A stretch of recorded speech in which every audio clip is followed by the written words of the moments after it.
दौलत नहीं, शोहरत नहीं, ना वहां वहां चाहिए, कहाँ हो, कैसे हो, दो लफ्जों की परवाह चाहिए। और ऐसी परवाह अपने राष्ट्र के प्रति हो तो कहना ही क्या, अपने साहित्य के प्रति हो तो कहना ही क्या। और इसीलिए गांधी जयंती के खास अवसर पर, शास्त्री जयंती के खास अवसर पर एक बार पुनः लोक बात परिवार आपका स्वागत करता है और अभिनंदन करता है। हर्ष का विषय है कि इस खास दिन पर आज हमारे बीच जो शख्सियत मौजूद हैं, जो हमारे संग रूबरू हैं इस कार्यक्रम में, सीधी बातचीत में, वो ना सिर्फ राष्ट्र प्रेम के प्रतीक साहित्य के लिए कर्मठ सिपाही हैं, बल्कि 33 वर्षों से विश्वविद्यालय में संस्कृत के लिए अपने जीवन को समर्पित कर चुकी हैं और आगे भी बहुत कुछ करना चाह रही हैं। समकालीन संस्कृत साहित्य में युगबोध के बारे में आज इस परिचर्चा में हमसे जुड़ी हैं डॉक्टर सरोज कौशल, पूर्व अध्यक्ष और प्रोफेसर, जय नारायण व्यास विश्वविद्यालय जोधपुर से। मैडम निदेशक महिला अध्ययन केंद्र हैं। निदेशक पंडित मधुसूदन ओझा शोध प्रकोष्ठ संभाल रही हैं और जनसंपर्क अधिकारी के रूप में भी विश्वविद्यालय में सेवाएं दे रही हैं। विषय विशेषज्ञता की बात करूं तो भारतीय दर्शन और समकालीन संस्कृत साहित्य पे मैडम का कमांड है। और पुरस्कार और सम्मान की लंबी फेहरिस्त में कुछ विशेष पुरस्कारों का जरूर उल्लेख करूंगी, जहां पर बात आएगी राजस्थान संस्कृत अकादमी जयपुर से संस्कृत विदुषी सम्मान, कालिदास अकादमी उज्जैन से सर्वश्रेष्ठ शोध पत्र हेतु अखिल भारतीय पुरस्कार। 50 से अधिक आपके शोध पत्र प्रकाशित हो चुके हैं। 70 से अधिक संगोष्ठियों में आप भागीदारी दे चुकी हैं। 10 अंतरराष्ट्रीय संगोष्ठियों में प्रतिभागिता आपकी रही है। 5 से अधिक पुस्तकें प्रकाशित और संपादित आपने की हैं और 10 से अधिक संगोष्ठियों और पुनश्चर्या कार्यक्रमों का आपने आयोजन किया है। साहित्य अकादमी नई दिल्ली और देश के प्रतिष्ठित विश्वविद्यालयों में आप व्याख्यान हेतु आमंत्रित करती हमेशा आपको किया जाता है और आज हमारे इस पुनीत आग्रह को आपने स्वीकारा।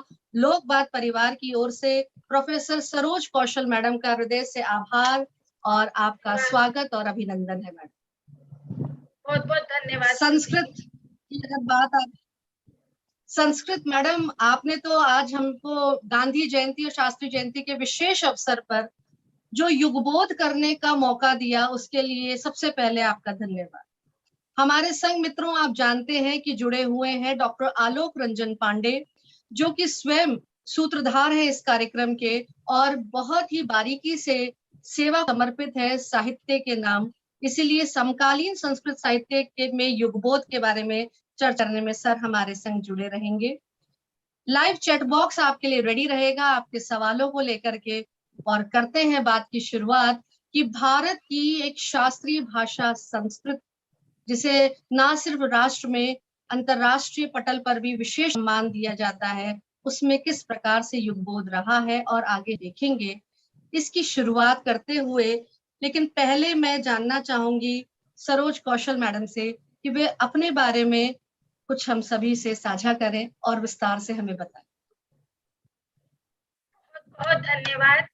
और सर्वप्रथम हमारी परंपरा जो है श्रुति जी, आलोक जी, वो मंगलाचरण की है और ये एक तरह का जो आपका चैनल है, मुझे ये सरस्वती का मंदिर प्रतीत होता है। तो सरस्वती का जो भंडार है वो अद्भुत है। उसके लिए हमारे कवियों ने अनेक प्रकार से उनका स्तवन किया है। तो अपूर्वः कोपि कोशोऽयं विद्यते तव भारती, व्ययतो वृद्धिमायाति क्षयम् आयाति संचयात्। सरस्वती के भंडार की बड़ी अपूर्व बात, ज्यों खर्चे त्यों त्यों बढ़े, बिन खर्चे घट जात। यह जो लौकिक धन है, ऐश्वर्य है, उससे सरस्वती का जो ऐश्वर्य है, विद्या रूपी ऐश्वर्य है, उसका व्यतिरेक बताया गया है कि सांसारिक धन तो जैसे जैसे हम व्यय करते हैं वो घटता जाता है, क्षीणता को प्राप्त होता जाता है। परंतु यह विद्या रूपी धन ऐसा है, इसको हम जितना खर्चते हैं, ये जितना व्यय करते हैं, उतना संवर्धित होता है। तो ऐसी उस अद्भुत विद्या रूपी धन की जो अधिष्ठात्री देवता हैं, उन सरस्वती के चरणों में हम प्रणाम करते हैं। और क्योंकि आपका यह जो मंच है, यह भी एक सारस्वत अनुष्ठान नित्य निरंतर संपादित कर रहा है, तो आप सभी के लिए मैं मंगल कामनाएं करती हूँ। और वर्तमान में श्रुति जी, जिस प्रकार की विकट परिस्थितियां हैं और ये जैसा भोगवाद का एक भोग प्रधान युग है, उसमें हम आज साहित्य की बात कर रहे हैं। और साहित्य में भी भाषा में भी जो इस विश्व की सर्वाधिक प्राचीनतम भाषा है, जिसे अन्य सब भाषाओं की जननी कहा जाता है, संस्कृत, और उस संस्कृत के एक महासमुद्र की एक छोटी सी बूंद के रूप में मैं स्वयं को पाती हूँ। हमारी महनीय आचार्य परंपराएं रही है और हमारी ऋषि परंपराएं रही है।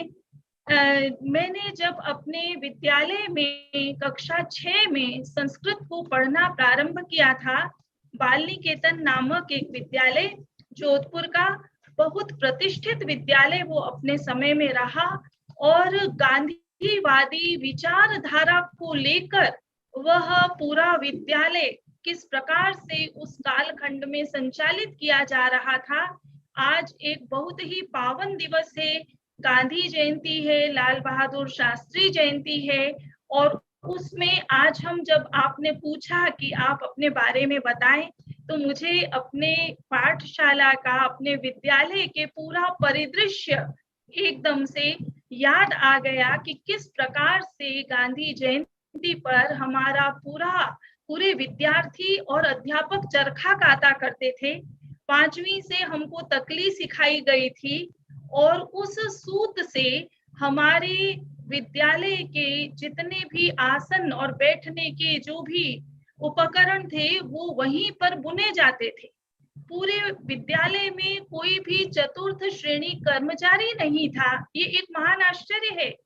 और ऐसे विद्यालय में मेरी शिक्षा हुई, और उस विद्यालय से जो भी अध्ययन कर ले, उसकी कभी भी हिंदी अथवा अंग्रेजी में अशुद्धि नहीं हो सकती। कभी भी वह हिंदी अथवा अंग्रेजी या किसी अन्य भाषा में कोई न तो अशुद्धि करेगा, और उसका जो हस्तलेख होगा, हम बहुत से ऐसे विद्यार्थियों से जब मिलते हैं, उनके हस्तलेख को देखकर हम कहते हैं आप बाल निकेतन में पढ़े, तो वो कहते हैं ये कैसे जाना, एक एक अक्षर की जो बनावट है वो भी वहां पर विशिष्ट रूप से हमको सिखाई जाती थी। तो मेरे संस्कृत के प्रति जो मेरा एक अनुराग जागृत किया, उसका श्रेय मैं बाल निकेतन अपने विद्यालय को देती हूँ। और एक महान अंतर तब आया जबकि वो कक्षा 8 तक था। उसके बाद में हम एक मिशनरी स्कूल में पढ़ने के लिए गए, कक्षा 9 से 11, उस समय कक्षा 12 नहीं थी। और वहां पर जो है वो उनका जो स्कूल की जो वेशभूषा थी वो भी बहुत अलग तरह की थी, और वहां पर अंग्रेजी का बोलबाला था। हम हिंदी मीडियम स्कूल से पढ़े, और एकदम से अंग्रेजी माध्यम के स्कूल में उस तरह की लड़कियों के बीच में जब गए, तो पहले तो थोड़ा सा स्वयं को भी एक संकोच था, और उन लड़कियों के मन में भी था कि ये हमसे कुछ निम्न कोटि की छात्राएं हैं। परंतु उसका जब प्रथम परीक्षा हुई, और उस परीक्षा में जब मुझे सर्वोच्च अंक प्राप्त हुए, तो सभी का एकदम से मेरे प्रति दृष्टिकोण परिवर्तित हो गया। और उसके पश्चात धीरे धीरे हम लोग वहां पर, परंतु उसका मुझे ये लाभ भी हुआ कि हिंदी के साथ साथ अंग्रेजी भाषा में, संस्कृत भाषा में मेरी समान गति बनती गई। और जब मैं विश्वविद्यालय में आई, तो मेरे मन में ये भाव तो था कि संस्कृत तो मुझे पढ़नी ही है, और संस्कृत के साथ अंग्रेजी साहित्य, ये 2 भाषाओं का हमें उस समय जो है एक ये संयुक्त भोजन महाविद्यालय में दिया नहीं जाता था, लेकिन हमने उसके लिए विशेष प्रयास किए और मेरे पास में संस्कृत और अंग्रेजी ये दोनों स्नातक स्तर तक विषय रहे। बहुत बढ़िया, बहुत बढ़िया, बहुत बड़ी बात बताई मैडम आपने। तो मतलब लिटरेचर को पढ़ना एक भी बहुत बड़ी बात है, लेकिन अपनी ओर से उस प्रयास को करना और विश्वविद्यालय में इसके लिए एक अथक मेहनत करके जुड़ना और उसके बाद भी इसको मेंटेन रखना, दो लिटरेचर और साहित्य के साथ बहुत अच्छी बात है। और आपकी इस छोटे से परिचय ने यकीन दिला दिया इन पंक्तियों के ऊपर कि संस्कारों से बड़ी कोई विरासत नहीं होती है और ईमानदारी से बड़ी कोई वसीहत नहीं होती। आपकी बातों ने इसका परिचय दिया कि किस तरीके से वो मूल्य प्रारंभ से ही रहे थे जिन्होंने आपको आगे बढ़ाने की प्रेरणा दी थी। और वास्तव में मिसाल अच्छा लगा ये जानकर के कि हिंदी मीडियम से शुरुआत, मिशनरी स्कूल में आगे बढ़ना, और आज आप पिछले 33 वर्षों से विश्वविद्यालय में संस्कृत के लिए अपने जीवन को दे रही हैं और संस्कृत के लिए उसकी गूंज अनुपूंज को अंतर्राष्ट्रीय पटल पर भी जाने इसके लिए प्रयास कर रही हैं। ये बहुत ही हर्ष की बात है और हमारे लिए गौरव की बात है कि आज आप हमारे बीच हैं। फ्रेंड्स, मित्रों, आपको मैं जरूर बताना चाहूंगी कि चैट बॉक्स में आप लोग हमसे सवाल पूछ सकते हैं। और मैडम, आपको मैं ये बताऊंगी कि कंचन जी के संग, राकेश जी के संग, अशोक कुमार मीणा जी के संग, थानु विजय जी के संग आप सब आपको धन्यवाद दे रहे हैं। लेकिन एक सवाल सबसे पहले, क्योंकि जो हमारे टाइटल से जुड़ा हुआ ही है, वो है समकालीन संस्कृत साहित्य में युग बोध। तो इसके बारे में विशेष सवाल अशोक कुमार मीणा जी पूछ रहे हैं। तो मैं पहले उसके बारे में बात करना चाहती हूँ कि युगबोध को थोड़ा आप और अधिक स्पष्ट करें। इनका पहला प्रश्न ही यही है कि युगबोध पर आप प्रकाश डालें। क्या होता है? मैंने जो विषय श्रुति जी के साथ में एक वार्तालाप के पश्चात निर्णीत हुआ, वो विषय हमने लिया कि समकालीन संस्कृत साहित्य में युगबोध। युगबोध का अर्थ यह है कि वर्तमान युग में जो घटित हो रहा है या वर्तमान युग में जो प्रवृत्तियां हैं, जो कठिनाइयां हैं, जिस प्रकार से मनुष्यों की प्रवृत्तियां हो रही हैं, तो उन सब को तत्कालीन उस कालखंड में रचा गया साहित्य किस प्रकार विषय बनाता है या बनाता है अथवा नहीं बनाता है, वो उन विषयों का संधान किस प्रकार से करता है। हम ये कहते हैं कि साहित्य जो है, यदि वह अपने युग के साथ कदम ताल नहीं करता है तो वो अप्रासंगिक हो जाता है, उसकी चर्चा नहीं की जा सकती।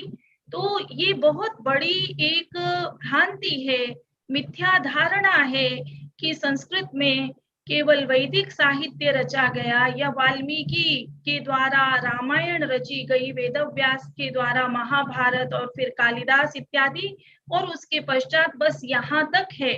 परंतु मैं अपने समस्त श्रोताओं को, दर्शकों को यह बताना चाहती हूँ कि लगभग 1860 से लेकर अद्यावधि पर्यंत जो लगभग 150 से 200 वर्षों का हमारा कालखंड है, वह संस्कृत सर्जना का वस्तुतः समृद्धि काल है।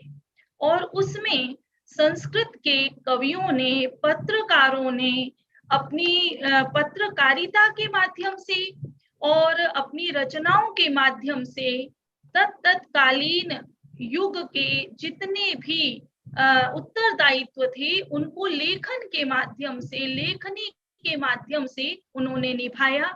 जब स्वतंत्रता प्राप्ति के पूर्व में जो संघर्ष किया गया, लगभग 1857 के पश्चात, तब से लेकर और स्वतंत्रता प्राप्ति के पश्चात भी संस्कृत के रचनाकारों ने, कवियों ने अद्भुत योगदान दिया है। कई तो ऐसे रचनाकार थे जिन्होंने रचनाएं भी रची और उसके साथ साथ में उन्होंने क्रांतिकारी रूप में भी स्वतंत्रता संग्राम में अपना योगदान दिया। तो ऐसी ऐसी रचनाएं वे अप्पा शास्त्री, राशि वडेकर, जिनको कि हम समकालीन संस्कृत साहित्य, कंटेम्प्रेरी संस्कृत लिटरेचर का जनक मानते हैं, उन्होंने पंजरबद्धः शुकः कविता रची कि पिंजरे में बंद तोता। अब यहाँ पर शुक का अर्थ केवल शुक नहीं है, यहाँ पर अर्थ है जो हम लोग सब परतंत्रता के पंजर में बद्ध जनता है। तो किस प्रकार से संस्कृत के कवियों ने स्वतंत्रता प्राप्ति में अपना योगदान दिया। महर्षि अरविंद, योगी अरविंद के नाम से हम सुपरिचित हैं। उनके द्वारा भवानी भारती ग्रंथ रचा गया और ये बताया गया कि मैं जेल में बंद था और रात को स्वप्न में मुझे भारत माता ने दर्शन दिए और अपनी दुर्दशा के विषय में मुझे बताते हुए कहा कि तुम सब उठो, सुनो, मेरी पुकार सुनो, और ये तुम सब जो है स्वतंत्रता तुम्हारे लिए एक सनातन थाती है, तुम कभी भी परतंत्र नहीं रह पाओगे। तो इस प्रकार से एक अद्भुत, उन्होंने जैसे कहते हैं कि मन को आंदोलित करने वाली रचनाओं को हमारे कवियों ने रचा। महात्मा गांधी के जो सत्याग्रह आंदोलन हुआ, उस सत्याग्रह आंदोलन से अनेक कवि प्रभावित हुए। और इसमें श्रुति जी मैं आपको बताना चाहती हूँ कि पंडिता क्षमा राव संस्कृत के कवियों में, समकालीन कवियों में वो एक अद्भुत नाम है, जिन्होंने लगभग 15 ग्रंथों की रचना की। उन्होंने सत्याग्रह गीता नामक ग्रंथ की रचना की। तो गीता वो उस कालखंड की गीता है। तो गीता का अर्थ केवल यही नहीं है कि जो कृष्ण के द्वारा गाया गया, वो पंडिता क्षमा राव ने सत्याग्रह को एक तरह से गीता का रूप दिया। और उन्होंने ये कहा कि उस कालखंड में मोहन, श्री कृष्ण ने, उनका भी नाम मोहन था, और इस कालखंड में भी मोहन, तो मोहनदास करमचंद गांधी। और गांधी जी के चरित्र ने, व्यक्तित्व ने इतना प्रभावित किया कि संस्कृत के कवियों ने गांधी गीता को लिखा। गांधी शतकम, गांधी गौरवम, लाल बहादुर शास्त्री पर उन्होंने अपने ग्रंथों को रचा। बाल गंगाधर तिलक पर तिलक यशस अर्णव, ऐसा कुछ ग्रंथ है। तो एक अद्भुत हमारी यहाँ पर 1947 से पूर्व का जो कालखंड था, जो कि संघर्ष काल था, और उसके पश्चात भी स्वतंत्रता प्राप्ति के पश्चात भी संस्कृत के रचनाकारों ने इस स्वतंत्रता के भाव को लेकर किस प्रकार की रचनाएं की हैं, उसका एक थोड़ा सा मैंने आपके समक्ष संकेत किया है। जी जी, बिल्कुल सही बात है सरोज मैडम, बिल्कुल बिल्कुल। और मेरे ख्याल से अशोक जी के संग जो साथी अभी हमसे जुड़े हैं, वो भी इस अर्थ को बहुत बेहतरीन ढंग से समझ गए होंगे कि युग बोध एक युग की रचना नहीं है, लेकिन एक युग के बारे में संपूर्ण रचना है। और समकालीन संस्कृत साहित्य में युगबोध की जब बात आ रही है, तो आपने बहुत अच्छे ढंग से ना सिर्फ आदिकाल की बात करी, जहां हम बात अगर करते हैं महाकवि कालिदास जी की, बात अगर वर्तमान समय तक आ रही है, तो भी ऐसे प्रतिष्ठित नाम हैं, ऐसे प्रतिष्ठित रचनाकार हैं संस्कृत में, जो कि आज भी युगबोध को सामने लेकर के रहे हैं।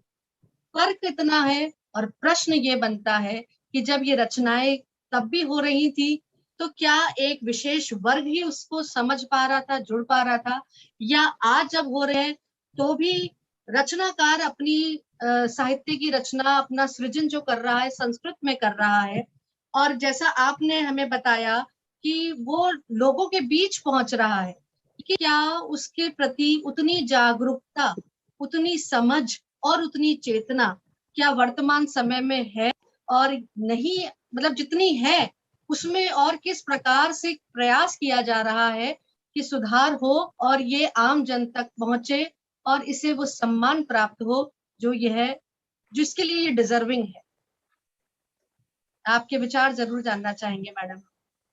हाँ, संस्कृत जो रचनाएं की जा रही हैं, उनमें से हमारे लिए सबसे महत्वपूर्ण यह है कि उस पर लगभग जो कवि रच रहे हैं, उन कवियों ने स्वयं के द्वारा भी अपनी रचनाओं का अनुवाद किया, जिससे कि वो रचनाएं मात्र संस्कृत के अध्येताओं के लिए, पाठकों के लिए ही सीमित न रह जाएं, तो वो सर्व जन संवेद्य बन जाती हैं।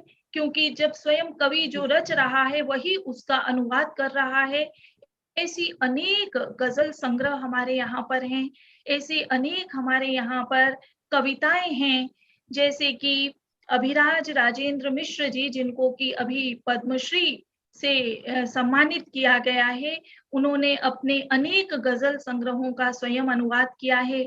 आचार्य राधा वल्लभ त्रिपाठी जी, जो कि संस्कृत कविता में समकालीन संस्कृत साहित्य का एक अग्रगण्य हस्ताक्षर है, महत्वपूर्ण हस्ताक्षर है, उन्होंने किस प्रकार से कविताएं रची।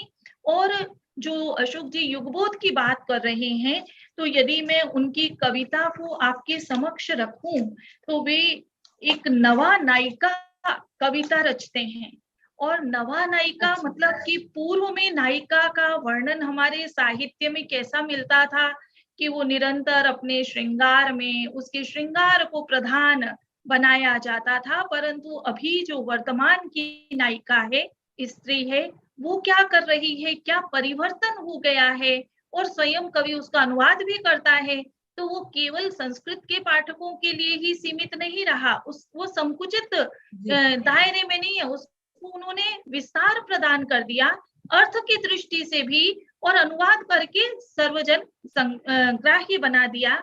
वे कहते हैं कि न सा निर्वर्णयति स्वकीयं रूपं चिरं दर्पणे, उपभोग चिह्नानि नखक्षतानि दन्तक्षतानि विलोकयन्ति, उपनेत्रं धृत्वा दैनन्दिन्याम अंकयति, रजकस्य देयम दुग्धस्य देयम। कि अब वो दर्पण के सामने चिरकाल तक बैठकर अपना जो है वो श्रृंगार नहीं करती है नायिका, परंतु वो चश्मा लगाकर दैनंदिन्याम कैलेंडर पर अंकयति लिखती है, रजकस्य देयम दुग्धस्य देयम, दूध का हिसाब और धोबी का हिसाब। तो अब नायिका शिक्षिता हो चुकी है, और अब नायिका की जो भूमिका है उसमें कितना परिवर्तन आ गया है, उस परिवर्तन को हमारा कवि किस रूप में रेखांकित करता है, और जो नायिकाएं इस प्रकार से नहीं कर पा रही हैं उनको भी वह आंदोलित वे करते हैं। और वे कहते हैं कि अब हमारी जो ये नायिकाएं हैं, कालिदास जब इंदुमती का वर्णन करता है, वो स्वयंवर में एक एक राजा के समक्ष जा रही है, और जैसे उस राजा का सूत्रधार के द्वारा परिचय दिया जाता है, तो उसके पश्चात वो उससे जब आगे बढ़ जाती है तो उसका मुख जो है वो विवर्ण हो जाता है। तो कहते हैं कि अब वो इंदुमती के समान जो है वो संचारिणी दीप शिखा नहीं है, अब तो वो स्वयं ही किसी कॉल सेंटर से जब निकलती है, आह्वान केंद्रात, ये नया शब्द भी हमारा कवि गढ़ता है, तो वो अब किसी आह्वान केंद्र से, कॉल सेंटर से रात की पारी को समाप्त करके निकलती है, तो मन में कहीं ना कहीं भयभीत रहती है कि उसके साथ भी वह घटित न हो जाए जिससे अटे रहते हैं हमारे समाचार पत्र। तो कवि ने उसका नाम नहीं लिया है कि किससे भयभीत है, तो एक उदात्तता संस्कृत के कवि का स्वभाव है, ये नैसर्गिकता, ये हमारी संस्कृत की कविता की एक निजी विशेषता है कि उसमें उदात्तता उसको अपनी परंपरा से प्राप्त हुई है, उसमें हमको अश्लीलता कहीं पर भी दृष्टिगोचर नहीं होती है। और किस प्रकार से कवि श्रृंगार से स्त्री को कितने बड़े फलक पर ले जाता है, ये बहुत ही महत्वपूर्ण कविताएं हैं जिनको कि कवि रचता है और स्वयं उसका अनुवाद करता है।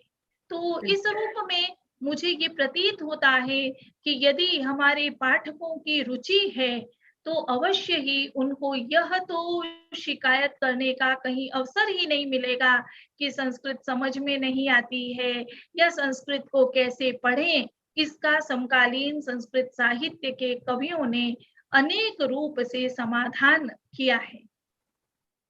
बहुत सही बात आपने कही है। और अगर वर्तमान परिप्रेक्ष्य में बात करें, जहां गत साल डेढ़ से हम लोग एक अलग ही महामारी के काल को भी जी रहे हैं जी। कोविड काल ने हर तरीके से और जीवन के प्रत्येक पक्ष प्रभावित किया है, जिसके नकारात्मक पक्षों के बारे में भी सब रूबरू हैं। और फिर भी इसमें से जब कहते हैं ना कि घोर अंधेरे में से भी एक किरण लाभकारी सिद्ध हो जाती है, तो इसमें से भी सकारात्मकता चुनी जा रही है। और जैसा मेरा मैंने इसको देखा है कि लोग किताबों की ओर लौट रहे हैं। अब चाहे वो मोड बदल गया हो, लेकिन फिर भी वापस उसका रीजनपन को दूर करना हो, या फिर कुछ दबे हुए शौक जो लोग पहले पूरे नहीं कर पा रहे थे, अब जब घर में बैठे तो उसकी ओर लौटे। लेकिन कुछ भी कारण रहा हो, मैं आपसे ये जानना चाह रही हूँ कि कोविड काल ने जब लोगों को पुनः किताबों की ओर और साहित्य प्रेमियों को उस ओर लेकर आए हैं, तो साहित्य की रचना जो संस्कृत में की जा रही है, उस पर इसका प्रभाव पड़ा है। और संस्कृत साहित्यकारों ने किस प्रकार से गद्य में, पद्य में, आपने जैसे अभी बताया कि गजलों को भी इसमें सम्मिलित किया गया है, किया जाता रहा है, तो किस प्रकार से इसका प्रभाव संस्कृत साहित्य पे देखने को मिला, उस पर आप प्रकाश डालें। कोविड काल में जो रचनाएं हैं उनकी संख्या में अभूतपूर्व वृद्धि हुई है। और कोविड काल को लेकर जो संस्कृत रचना रची गई हैं उनको हमारे बहुत सारे मित्रों ने, कवियों ने जो आज के हमारे सामाजिक पटल हैं उन पर साझा किया है। और कई कविता संग्रह कोविड काल की कविताओं पर आ चुके हैं। तो ये भी एक बहुत महत्वपूर्ण बिंदु है हमारे लिए। दूसरा, संस्कृत के जो हमारे रचनाकार हैं उन्होंने जो अन्य भाषाओं में विधाएं प्रचलित थीं, उन विधाओं पर, जो हमारी प्रचलित विधाएं संस्कृत की हैं, महाकाव्य, खंड काव्य, गीति काव्य, कथा, उपन्यास, उन पर तो वे लिख ही रहे थे। उसके साथ ही अब उन्होंने, जो कि उर्दू की सुप्रसिद्ध विधा है गजल, उस पर संस्कृत में गजल लिखना प्रारंभ किया। और साहित्य अकादमी से इसका एक पूरा संग्रह प्रकाशित हो चुका है। ये बहुत ही हमारे लिए गौरव का विषय है। संस्कृत की जो गजल को जब जिन्होंने प्रारंभ किया, उनको संस्कृत के गजल के आविर्भावक के रूप में हम भट्ट मथुरानाथ शास्त्री जी का को श्रेय देते हैं। वे जयपुर में विराजते थे और अद्भुत उन्होंने परिवर्तन किए थे संस्कृत की, जो हमारी संविधानक थे। तो जितनी हमारी विधाएं हैं उसमें उन्होंने बहुत सारे क्रांतिकारी परिवर्तन किए। और उनकी परंपरा में आचार्य बच्चूलाल अवस्थी जी, जगन्नाथ पाठक जी, प्रोफेसर राधा वल्लभ त्रिपाठी जी, हर्षदेव माधव जी, प्रोफेसर अभिराज राजेंद्र मिश्र जी, तो ये हमारे महाराज दीन पांडे इतने अद्भुत गजल की समझ रखने वाले संस्कृत के कवि हैं। महाराज दीन पांडे तो लेखनी पर गजल लिखते हैं और हर्षदेव माधव पंजिका, फाइल के ऊपर गजल लिखते हैं। ऐसी कल्पना कभी किसी ने नहीं की होगी कि संस्कृत के कवि इस प्रकार के अद्भुत विषयों का उत्थापन करेंगे। तो महाराज दीन पांडे कहते हैं कि ये जो मेरी लेखनी है, नो कुबेरस्य कस्यापि वशवर्तिनी रामगिर्याश्रमे प्रोषिता लेखनी, ये मेरी लेखनी किसी कुबेर की चाटुकारिता नहीं करती है। तो कुबेर का अर्थ है कि कोई ऐश्वर्य संपन्न व्यक्तियों के लिए मेरी ये लेखनी प्रवृत्त नहीं हो रही है, उनके द्वारा ये कभी कृत दासी के समान आचरण नहीं कर रही है। क्योंकि जिस प्रकार से मेघदूत का यक्ष, जिसको कि कुबेर उसके स्वामी ने शाप दे दिया था 1 वर्ष का अपनी प्रिया से पृथक होकर वियोग में रहने का, तो वो रामगिरी के आश्रमों में रहा था, वहां उसने एक तरह की साधना की थी। तो ये मेरी जो लेखनी है ये रामगिरी के आश्रमों में वनवास कर चुकी है। ये हमारा संस्कृत का कवि एक नया मिथक भी गढ़ता है और अपनी लेखनी को किस प्रकार से वो स्थापित करता है। हर्षदेव माधव एक बहुत सुंदर बात कहते हैं कि यह सायंतने जिघ्रति पिपीलिका धारा वाहिनी मम, कल संध्या काल में सूंघ रही थी चींटी मेरी लेखनी को, मम धारा वाहिनी माधुर्यम निहितम अद्यापि तस्याम, क्योंकि आज भी उसमें माधुर्य निहित है। ये संस्कृत के कवि के भाषा के प्रति जो उसका अनुराग है, तो माधुर्य जो है वो संस्कृत को अपनी परंपरा से प्राप्त हुआ है और ये भाषा का नाम ही संस्कृत है, जो कि कभी भी हम अशुद्ध नहीं हो सकती है, क्योंकि व्याकरण के नियमों में वो इस प्रकार से सधी हुई भाषा है, व्यवस्थित की गई भाषा है। तो ये माधुर्य उसमें अभी तक निहित है। तो कवि की ये कल्पना है कि चींटी कल रात को मेरी धारावाहिनी को सूंघ रही थी। तो कितनी अद्भुत कल्पना संस्कृत का कवि लेखनी को लेकर करता है। तो ये मैं आपको बताना चाहती हूँ। और संस्कृत का कवि जो रचना करता है, तो किस प्रकार से सौंदर्य से लेकर अध्यात्म तक जाता है। जैसे बहुत सी कुछ ऐसी सुंदरियां हैं जिनके कपोल पर कुछ एक जैसे जिसको आप क्या डिंपल बोलते हैं, उसको संस्कृत का कवि कूपक कहता है। तो वो कहता है कि सुंदरी, मेरा मन न तो पंडित को देखकर प्रसन्न होता है और मेरा मन न ही शास्त्र चर्चा में लगता है, पर तुम्हारे कपोल के कूपक को देखकर मेरा मन प्रमुदित हो जाता है।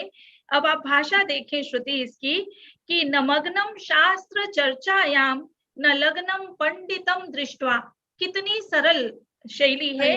मनोमग्नम परम सद्यः कपोले कूपकम दृष्ट्वा। पर तुम्हारे कपोल में कूपक को देखकर मेरा मन तो आनंदित हो जाता है।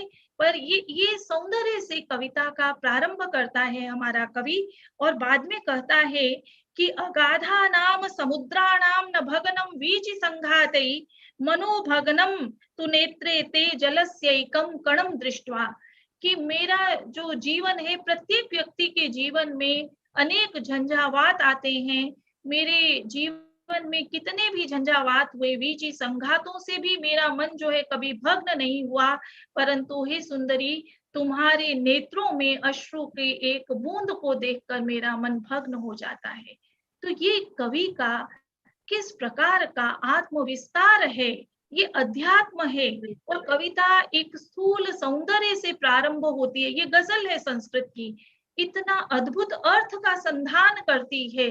तो स्थूल से प्रारंभ होकर सूक्ष्म पर्यंत आरोहण करना, ये कविता होने की पहली शर्त है, ऐसा मुझे प्रतीत होता है। और संस्कृत के हमारे जो आचार्य हैं, आचार्य अभिराज राजेंद्र मिश्र जी, उन्होंने तो काव्य शास्त्र रचा है। काव्य शास्त्र अनेक ने रचे हैं। राधा वल्लभ त्रिपाठी जी का भी है, रेवा प्रसाद द्विवेदी जी का भी है, ब्रह्मानंद शास्त्री जी का, ये आधुनिक काव्य शास्त्र है। तो इसमें उन्होंने पूरा संविधानक रचा है कि गजल किसको कहते हैं, उसमें मक्ता मतला और ये सब क्या होता है, ये संस्कृत में उन्होंने पूरा संविधानक बनाया है। तो ये संस्कृत के रचनाकार वर्तमान में ये 2005 में रचा गया अभिराज यशोभूषणम नामक उनका काव्यशास्त्रीय ग्रंथ है। तो वे न केवल नूतन विधाओं में कविता रच रहे हैं, नूतन विधाओं के लक्षण भी बता रहे हैं।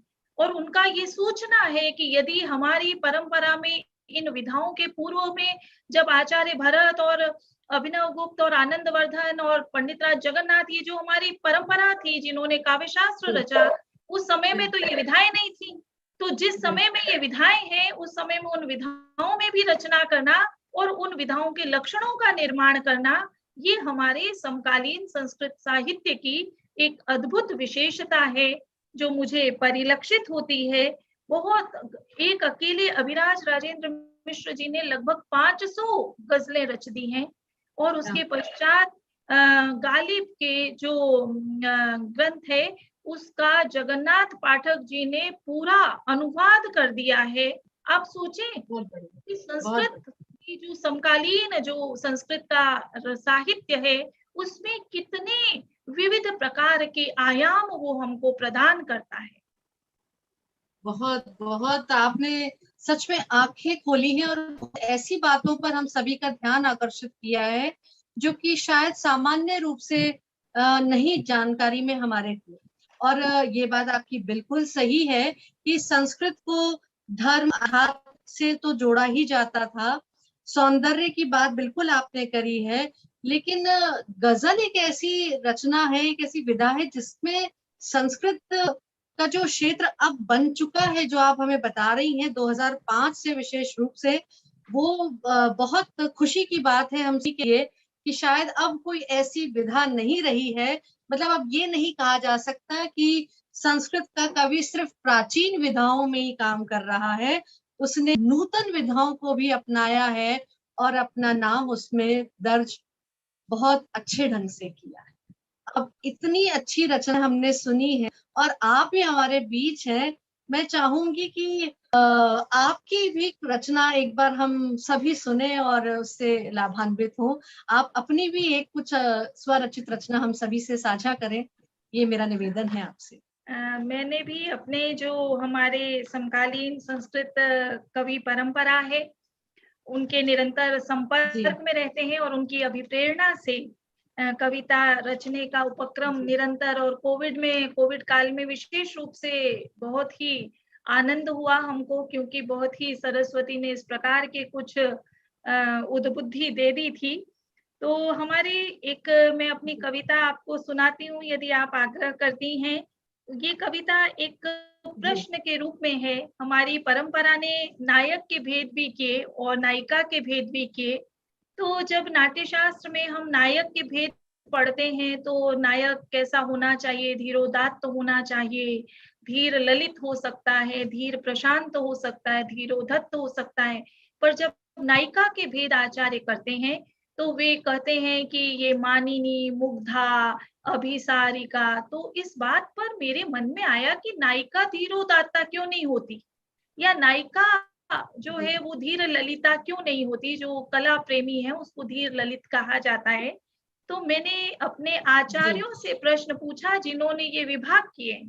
ये मेरी कविता उसको लेकर है कि हे आचार्याः, न वयम एनी मैनी पिक नैनी नामधेयाः, न वयम सुकुमारतायाः लज्जायाः वा प्रतिमा एव केवलम।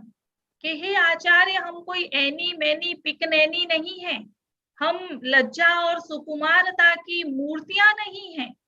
अनुगमन मात्रम न विद्यते कर्तव्यम अस्माकम, केवल अनुगमन करना ये हमारा कर्तव्य नहीं है। नायक भेद प्रसंगे कथितम त्वया, धीरोदात्तः धीर ललितः धीर प्रशान्तः, परम नायिका भेद प्रसंगे मुग्धा, मानिनी, खंडिता, अभिसारिका, अहो पक्षपातस्य विभीषिका। कि नायक के भेद प्रसंगों में तो तुमने कहा धीरोदात्त नायक राजा दिलीप, दुष्यंत, और धीर ललित जैसे उदयन है, वीणा वादन करता है, धीर प्रशांत बुद्ध हैं। परम नायिका भेद प्रसंगे, जब नायिका के भेद करने आए तो क्या हुआ, तो तुमने बोला मुग्धा, मानिनी, खंडिता, अभिसारिका। अरे भाई ऐसा क्यों? अहो पक्षपातस्य विभीषिका, ये मेरा प्रश्न है श्रुति। किं वा न दृष्टम त्वया धीर गंभीर चरित्रैक धना नायिका, क्या तुमने धीर गंभीर चरित्र रूपी धन वाली नायिकाओं को नहीं देखा, उनका संज्ञान क्यों नहीं लिया? किम कथयिष्यसि यशोधराम अधिकृत्य, यशोधरा के लिए आप क्या कहेंगे? उसको कहाँ खंडिता बनाएंगे, कहाँ अभिसारिका, कहाँ मुग्धा? अथ च कस्याम श्रेण्याम स्थापयिष्यसि उर्मिलाम, उर्मिला को कौन सी श्रेणी में रखोगे? तस्यै द्रुपदात्मजायै अवशिष्टम किमपि विरुद्धम, उस द्रुपदात्मजा द्रौपदी के लिए कोई तुम्हारे पास नायिका भेद कोटि बची है, कोई नाम बचा है? या समर्था उपालंबे धर्मराजम युधिष्ठिरम अपि, जो कि धर्मराज युधिष्ठिर को भी उपालंब देने में समर्थ है। कर्तव्य पथम उपदिशति पांडुपुत्राणाम, वो पांडु पुत्रों को कर्तव्य पथ का उपदेश करती है। किम न दृष्टम क्षमातिशयता सीतायाम, सीता में तुमको क्षमा की अतिशयता दृष्टिगोचर नहीं हुई? काष्ठा धीरोदात्ततायाश्च, वो तो धीरोदात्तता की पराकाष्ठा है। अपर्णा नामधेया सा, वो पार्वती जिसका नाम अपर्णा है। यया पराकाष्ठा अतिक्रांता तपसः, उसने तपस्या की पराकाष्ठा का अतिक्रमण कर दिया था, इसीलिए उसका नाम अपर्णा पड़ा था। जो पर्ण भक्षण भी नहीं करती थी, पत्ते भी नहीं खाती थी, जो निसर्ग कन्या शकुंतला। और कितनी सारी नायिकाओं का मैंने यहाँ पर परिगणन किया है कि वो निसर्ग कन्या शकुंतला जो कि दुष्यंत के प्रति अभिनिवेश में निमग्न बैठी थी और उसको ध्यान नहीं था, और दुर्वासा के द्वारा जिसको कि अन्य मनस्कया तया न कृतम अतिथि सत्कारम दुर्वासायाः शापेन शापिता एतदर्थम, इसलिए शाप दे दिया उसको। आसाम सर्वासाम विषये किमर्थम धारितम मौनम मुनिना, मुनियों के द्वारा इन सबके विषय में मौन क्यों धारण किया गया है। लंघिताः पर्वताः धीरोदात्ततायाः या भी, जिनके द्वारा धीरोदात्तता के पर्वत लांघ दिए गए, अथवा अकुतो भयावृत्ति अविचल जीवन दृष्टि स्वाभिमानस्य निकषम एषां गुणानां समवायस्य नूतनम शब्दम आविष्कुर्वन्ति आचार्याः। अथवा ऐसा प्रतीत होता है कि अकुतो भयावृत्ति, कहीं से भी भयभीत न होने वाली, अविचल जीवन दृष्टि, जिनकी जीवन दृष्टि एकाग्र है, अविचल है, और जो स्वाभिमान के निकष हैं, ऐसी गुणों से, जो गुणों का समवाय जिन नायिकाओं में मिलता है, उनके लिए आचार्य अभी कोई नूतन शब्द गढ़ रहे। ये कविता मैंने, क्या बात है, क्या बात है, क्या बात। ये कविता मैंने सुनने वाले सभी और आपको हृदय से आभार देती हूँ इन यक्ष प्रश्नों को संगत में रखने के लिए और नारी के आत्मसम्मान की बात रखने के लिए, उसको वो स्थान देने के लिए जिसकी वो हकदार है। लेकिन अगर रचना में वो नहीं है तो वो क्यों नहीं है, और अब उसके लिए वो गढ़ना होगा, ऐसा आह्वान करने के लिए। बहुत खूब सरोज मैडम, इन पंक्तियों ने संस्कृत में ही रचना आपकी है ये, लेकिन ऐसा कहीं प्रतीत नहीं हुआ कि ये हमारी बात को कुछ और ढंग से कह रही। ये हमारी ही बात है, ये हमारी भावनाएं हैं, और सच में बखूबी संस्कृत में सुमधुर तरीके से, सुनियोजित शब्दों से, और जैसे कहते हैं ना कि संस्कृत और गणित में बड़ी समानता है, जैसा कि अभी आपने भी कहा था कि बहुत ही बारीकी से इसकी रचना की गई है, इसमें व्याकरण की, इसको संजोया गया है, बनाया गया है। तो उन सभी बातों का परिचय इस आपकी स्वरचित कविता में था, और हमें इंतजार है सभी दर्शकों की ओर से कि जल्दी से वो शब्द जो गढ़ा जाएगा संस्कृत में महिला के प्रति इस भान को लेते हुए, वो हम सभी से आप जल्दी साझा करें। बहुत खूब मैडम जी, बहुत मैं साथ ही चैट बॉक्स भी पढ़ती जाती हूँ। इसमें छैल सिंह जी राठौड़ साहब आपको नमस्कार और अभिनंदन कर रहे हैं। बाला साहेब गुंजल जी भी आपका स्वागत कर रहे हैं। थानू जी भी धन्यवाद और अद्भुत व्याख्यान कह रहे हैं।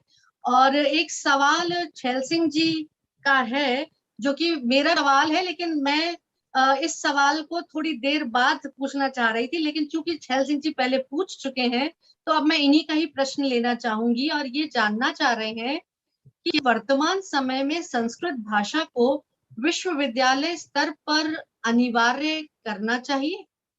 छैल सिंह जी का प्रश्न बहुत ही धरातल पर ले आया, जबकि हम भी बात धरातल की कर रहे हैं, लेकिन थोड़ी गद्य और पद्य के रूप में कर रहे हैं। तो पद्य की रचना जरूर हमने आपसे जानी, गद्य पर मैं जरूर आना चाहूंगी, लेकिन पहले हमारे छैल सिंह जी राठौड़ साहब जो कि चैट बॉक्स में हमें लिख करके प्रश्न पूछ रहे हैं, इनका जवाब आपसे निवेदन है कि आप बताएं। जी, ये बहुत ही सुंदर प्रश्न है, और वस्तुतः हमारे देश का गौरव जो भाषा है, जिसका 5000 वर्ष का एक समृद्ध इतिहास है, जो केवल कथा या कहानी के माध्यम से ही साहित्य का प्रसारण नहीं कर रही, अपितु वह अपनी कथा और कहानियों के माध्यम से जीवन दर्शन और संस्कृति का प्रसार कर रही है।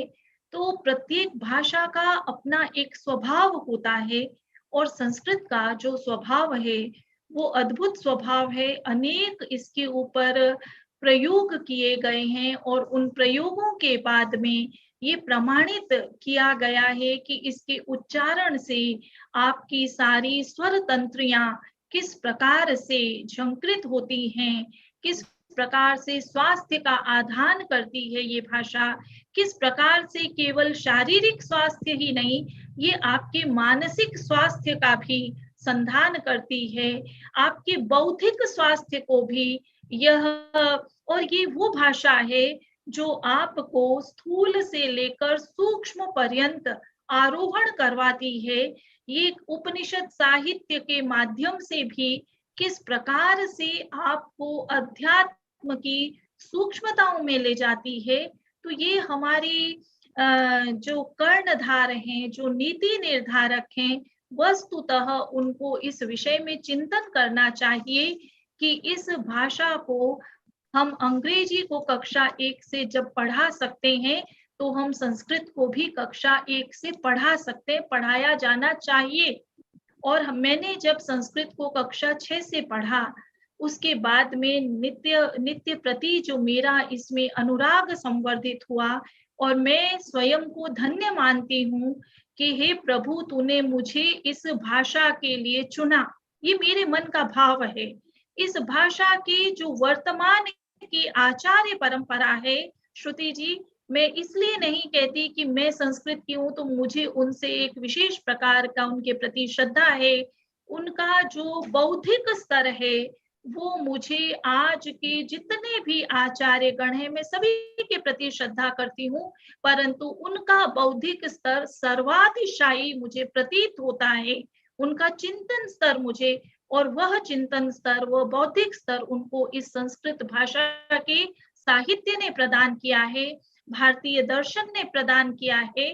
तो जो आपने छेल सिंह जी प्रश्न उठाया है वो वस्तुतः मेरे मन के बहुत ही निकट में जाता है।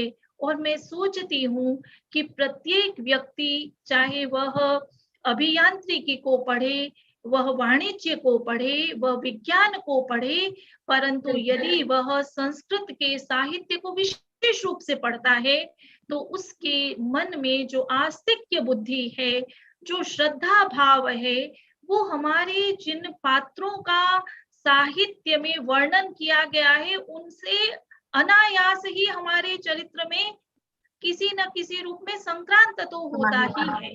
तो इसलिए उसको वस्तुतः अनिवार्य किया ही जाना चाहिए। और यदि किसी कारणवश अनिवार्य नहीं किया जाता है तो श्रुति जी, आप जिस तरह से अपने पटल के माध्यम से चर्चाएं करती हैं, उन चर्चाओं के माध्यम से भी हम इसका प्रसार करके, यद्यपि पाठशाला में न पढ़ पाए विद्यार्थी, लेकिन इसको अवश्य ही पढ़ें। इस प्रकार की एक जागृति चलाने का हमको अभियान अवश्य ही करना चाहिए। बहुत सही बात कही मैडम आपने। छेल सिंह जी राठौड़ साहब का भी आभार। बहुत ही अच्छा प्रश्न था और ये प्रश्न उन्होंने विश्वविद्यालय स्तर पर बात करी है।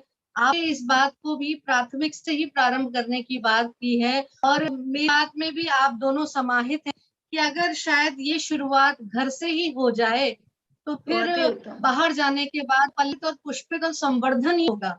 लेकिन शायद जिस समय घर में ही हम जब संस्कारों की बात करते हैं तो ये कुछ ऐसे वैज्ञानिकों ने भी स्वीकारा है कि ओम की ध्वनि का क्या प्रभाव है, गायत्री मंत्र का क्या प्रभाव है, इसे किसी सीमा में ना बांधते हुए इसकी वैज्ञानिकता पर भी जब बात की जाती है, महामृत्युंजय मंत्र की जब बात की जाती है, तो ये संस्कृत भाषा की अपनी वैज्ञानिकता है जिसे विज्ञान भी स्वीकार कर चुका है।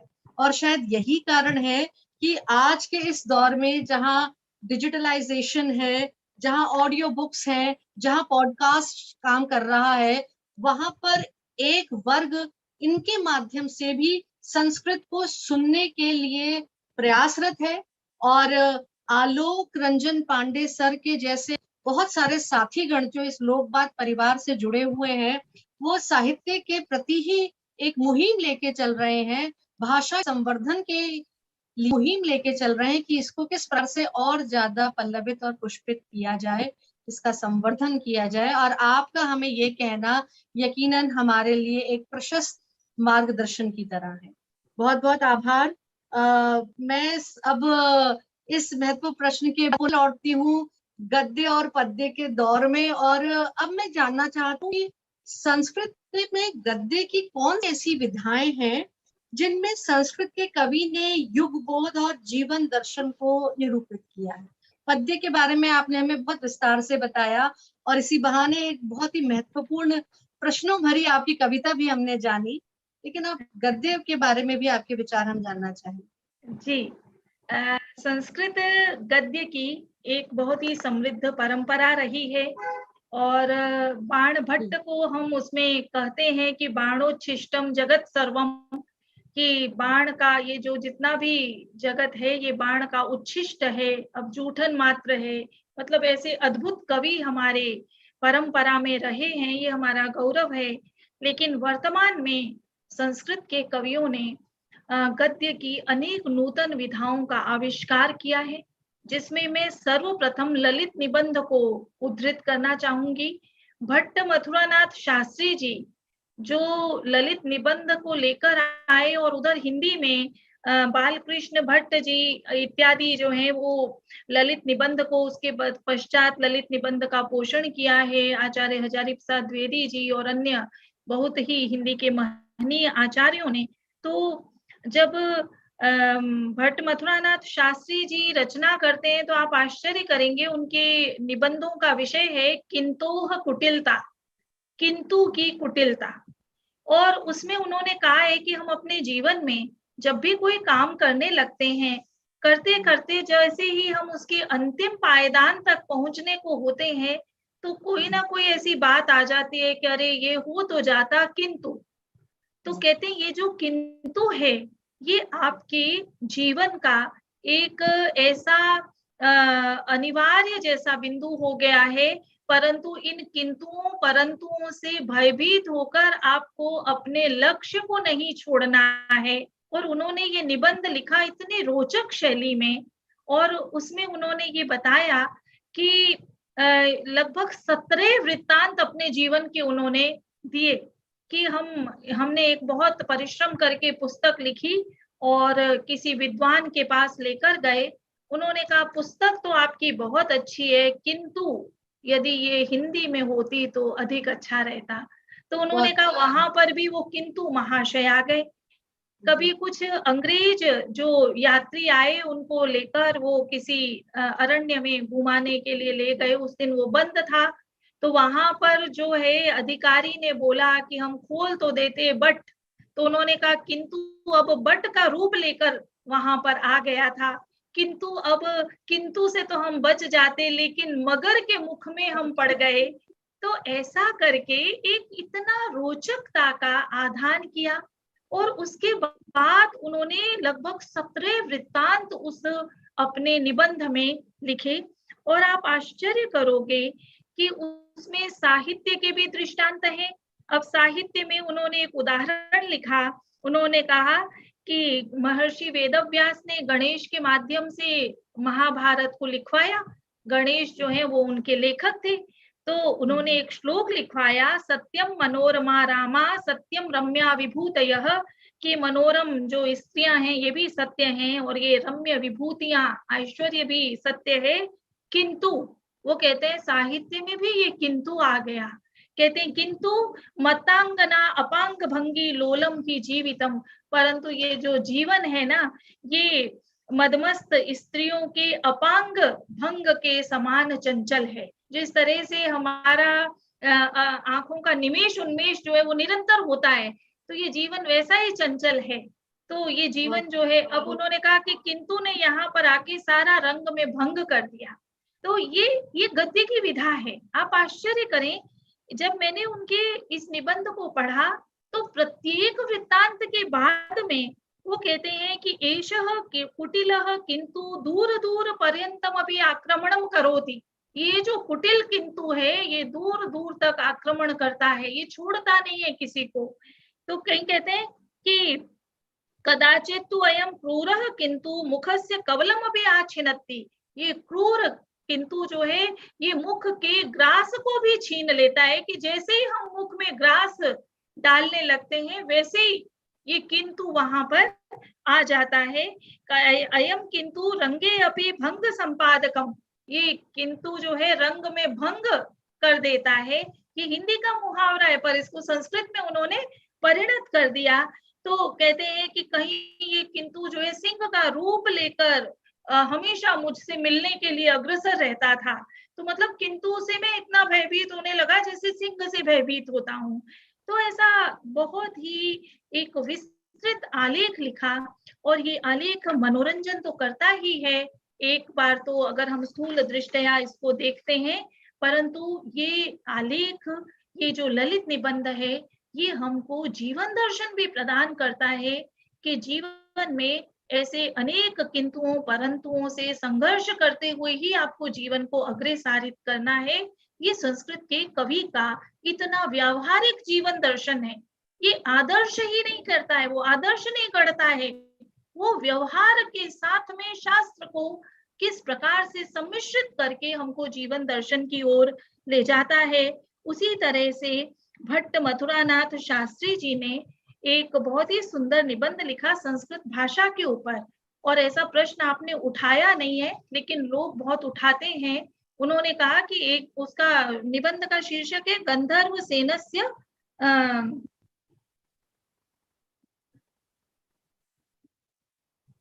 स्वर्ग यात्रा, गंधर्व सेनस्य स्वर्ग यात्रा। तो कहा कि एक दिन एक धोबी सुबह उठ के बहुत जोर जोर से रो रहा है, हाँ गंधर्व सेन नहीं रहे, गंधर्व सेन मारे गए। तो सारा गांव उनके पास आया। उन्होंने कहा भैया इनके तो कोई गंधर्व सेन है घर में जिसकी की मृत्यु हो गई है। तो बाद में पूछा भाई कौन है ये गंधर्व सेन, कौन है? तो कहा ये धोबी का रजक, धोबी का क्या है, गधा है।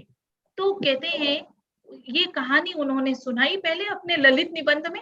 उन्होंने कहा कि ऐसे ही ये संस्कृत भाषा जो है ना, इसको कभी भी आज तक किसी ने मृत भाषा नहीं कहा है, किसी साहित्यकार ने इसको मृत भाषा नहीं कहा है। तो उन्होंने यहाँ से अपने रोचकता का आधान किया और ये बता दिया कि किस प्रकार से आप आरोप भले विदेशी लगाते रहे, ये औपनिवेशिक मानसिकता है कि जिसमें इतनी समृद्ध संस्कृति का मिश्रण है, उस भाषा को हमको पनपने नहीं देना है। तो ऐसा मुझे कहीं एक भान आता है, और तब उन्होंने संस्कृत भाषा के गौरव का गान उस निबंध में अद्भुत रीति से किया है। तो ये हमारे संस्कृत के जो रचनाकार हैं गद्य को लेकर, फिर वो रुपये की आत्मकथा लिखते हैं, रुप्यक रामस्य आत्मकथा, ये रुपये राम की आत्मकथा लिखते हैं। और उसमें उन्होंने बहुत बार इतने जीवन दर्शन के सूत्र हमको दिए हैं, और वे कहते हैं कि मैं जो मेरा नाम जो है वो रुप्यक शर्मा है, भारतवर्ष मेरा स्थान है, और निवास स्थान अद्यावधि पर्यंत अनिर्दिष्ट है, क्योंकि मैं विष्णु के समान सर्वत्र विचरण करता हूँ। ऐसा कहके तो वो इसको प्रारंभ करते हैं। और वे कहते हैं कि ना तप्त तनु भद्रम अश्नुते, जब तक कोई व्यक्ति संघर्ष नहीं करता तब तक वो कल्याण को प्राप्त नहीं करता। ये रुप्यक रामस्य आत्मकथा में से हमको जीवन सूत्र मिलते हैं। और कहते हैं कि बलिनो जना मद लाभ लोभेन दस्यु वृत्तिम अधारयन, जो बली व्यक्ति होते हैं मुझे प्राप्त करने के लिए राक्षस वृत्ति का आचरण करने लग जाते हैं। और कहते हैं कि भूमौ निखातस्यापि में जीवन शक्ति न अपजगाम, मुझे चाहे भूमि में कितना भी नीचे जाकर आप दबा दें लेकिन मेरी जीवनी शक्ति नष्ट नहीं होती है। ये जीवन दर्शन है जो कवि एक कथा कहते हुए, एक कल्पना करते हुए हमको प्रदान करता है। और ये संस्कृत की गद्य विधाओं की अनेक विधाएं हैं। ललित निबंध की मैंने आपसे बात की। अब उसके पश्चात लघु कथाएं जो शॉर्ट स्टोरीज हैं, जो कि अंग्रेजी से उन्होंने संक्रांत हो गई है विधा, संस्कृत में भी वो आ गई है, और अद्भुत कथाएं लिखी गई हैं जिनमें कि वर्तमान की जितनी भी समस्याएं हैं, जो परिस्थितियां हैं, जो स्त्री की जो दुर्दशा है, और जो विवाहोत्तर प्रसंग हैं, उनको लेकर भी संस्कृत का कवि चिंतन करता है, कथा के माध्यम से चिंतन करता है। और अनेक कथा संग्रहों को साहित्य अकादमी का पुरस्कार भी मिला है। इस बार जो महेश गौतम जी को साहित्य अकादमी का पुरस्कार मिला है, वो उनके उपन्यास भी मिला है। और उस उपन्यास पर वो मध्यकालीन जो मध्यम आय वर्ग के परिवार की जो कन्या है, उसके संघर्षों को उन्होंने रेखांकित किया है। तो ये गद्य की अनेक विधाएं वर्तमान में हमारे संस्कृत साहित्य में जो उपन्यास रचनाएं भी हमारे संस्कृत के कवि कर रहे हैं, आचार्य रामकरण शर्मा जी उसमें प्रमुख हैं। तो इन्होंने भी, आचार्य राधा वल्लभ त्रिपाठी जी ने भी, तो ये भी जो है बहुत विषय वस्तु की दृष्टि से अनेक क्रांतिकारी परिवर्तन संस्कृत के समकालीन रचनाकारों ने उसमें ग्रथित किए हैं। और ये संस्कृत की संजीवनी शक्ति है कि वो प्रत्येक युग के आधार पर स्वयं को उसके अनुरूप ढाल लेती है। बहुत सही बात आपने कही है। और जैसा कि पहला ही सवाल अशोक कुमार मीणा साहब का रहा था कि युग बोध किसे कहते हैं, मेरे ख्याल से आपके इस पूरे इंटरव्यू के दौरान आपने बखूबी युग बोध को, समकालीन संस्कृत साहित्य में युग बोध को उदाहरणों से, गद्य और पद्य में जो नवीन विधाएं आई हैं, स्त्री विमर्श पर जो चिंतन हुआ है, उस पर बहुत ही अच्छे ढंग से आप प्रकाश डाला है। आपको डॉक्टर थानू जी का विशेष धन्यवाद, अरविंद कुमार शुक्ला जी का धन्यवाद। सौरभ जी अत्युत्तम कहते हुए मुझे लग रहा है शायद वो संस्कृत को सुनते सुनते ही उन्होंने भी इस शब्द की महिमा को स्वीकारते हुए अति उत्तम को भी जोड़ते हुए अत्युत्तम को अत्युत्तम रूप में लिखा है। और ज्ञान गंगा अत्यंत उत्तम अभिव्यक्ति से आपको आभार व्यक्त कर रहे हैं। हालांकि समय अपनी गति से बढ़ रहा है, और जैसा कि मैंने पूर्व में भी निवेदन किया था कि लोकवाद वो मंच है जो साहित्य के लिए सदैव प्रयत्नशील है, हिंदी, संस्कृत और अपनी भाषा के संवर्धन के लिए क्रियाशील है। तो अभी अगले ही पायदान पर 5:30 बजे एक और बड़ा कार्यक्रम इसमें हम अपने साथियों के संग साझा करेंगे। लेकिन जब आप हमारे बीच हैं तो चलते चलते पहले तो निवेदन है एक और कविता का, और फिर मैं चाहूंगी कि आप हमें और हमारे सभी दर्शकों को कुछ विशेष संदेश देकर जाए। पहले निवेदन है कि ये आग्रह है मेरा कि आप आपकी कोई पसंदीदा रचना या आपकी स्वरचित रचना हम सभी से साझा करें। मैं अपनी एक कविता आपको सुना देती हूँ। मैंने माँ पर कविता लिखी है और उसका शीर्षक है जननी मम, मेरी माँ। तो जननी मम अशिक्षिता न जानाति सा कियति इष्टिकाः अपेक्षणीयाः निर्माणे एकस्यापि प्रकोष्ठस्य परं जानाति सा स्नेहस्य परिमाणः परिवारस्य संश्लेषे। मेरी माँ अशिक्षिता है, वह नहीं जानती कि एक कमरे के निर्माण में कितनी इष्टिकाएं, ईंटें चाहिए, परंतु वह जानती है स्नेह का परिमाण परिवार को संश्लिष्ट रखने में, परिवार को जोड़े रखने में। जननी मम निसर्ग स्निग्धा, जननी मम निसर्ग स्निग्धा जानाति सा आत्मज रक्षणम् झंझावातै जीवनस्य अहोरात्रं संलग्ना संतत्याः अभ्युदयार्थं शिक्षयति वंशान् स्वयं अशिक्षितापि। मेरी माँ निसर्ग स्निग्ध है, स्वभाव से ही स्नेह करने वाली है, या स्नेह करना उसका स्वभाव ही है।